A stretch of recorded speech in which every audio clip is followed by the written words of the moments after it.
రైతు సంక్షేమమే కూటమి ప్రభుత్వ ధ్యేయమని మంత్రి కందుల దుర్గేష్ అన్నారు.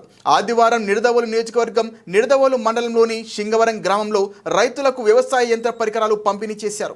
ఈ సందర్భంగా మంత్రి కందుల దుర్గేష్ అన్నదాత సుఖీభవ పథకం వివరాలు, ఎర్రకాలువ ముంపుకు శాశ్వత పరిష్కారం, రైతన్నలకు యంత్ర పరికరాల పంపిణీ, నియోజకవర్గంలో ధాన్యం కొనుగోలు అంశం తదితర వివరాలు మాట్లాడారు. కార్యక్రమంలో మంత్రి దుర్గేష్తో పాటు మాజీ శాసనసభ్యులు బూనుమిల్లి శేషారావు, అధికారులు, కూటమి నాయకులు పాల్గొన్నారు.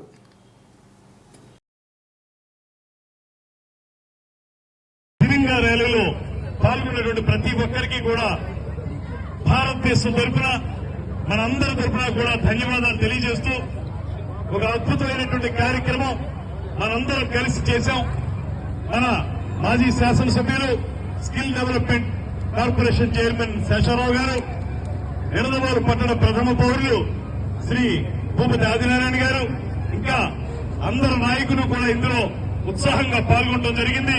అదేవిధంగా ప్రతి ఒక్కరూ కూడా రమారమి ఒక 3-4 కిలోమీటర్ల పొడవును కూడా అద్భుతంగా ఈ తిరంగా ర్యాలీలో పాల్గొని మన యొక్క దేశభక్తిని తెలియజేసే విధంగా చేసిన కార్యక్రమానికి మీ అందరికీ కూడా తల వంచి నమస్సుమాన్యం తెలియజేస్తూ, ఏదైనప్పటికీ కూడా ఒకే ఒక్క మాట మనం ఎల్లప్పుడూ మనసులో పెట్టుకుంటాం.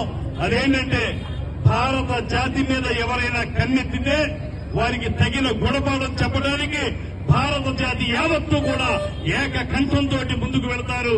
ఆ రైతులు, సైనికులు మొత్తం ఎవరైతే ఉన్నారో అందరూ కూడా జై జవాన్ జై కిసాన్ అంటూ ముందుకు వెళ్లి భారతదేశాన్ని కాపాడుకోవడానికి అందరం కూడా కృషి చేస్తామనేటువంటి మాటని తెలియజెప్పే విధంగా నిడదవోలు పట్టణంలో జరిగినటువంటి ఈ కార్యక్రమానికి విచ్చేసిన అందరికీ కూడా మరొక్క మారు ధన్యవాదాలు తెలియజేస్తూ, భారత్ మాతాకి, భారత్ మాతాకి, భారత్ మాతాకి, జై జవాన్ జై జవాన్ జై జవాన్ వందే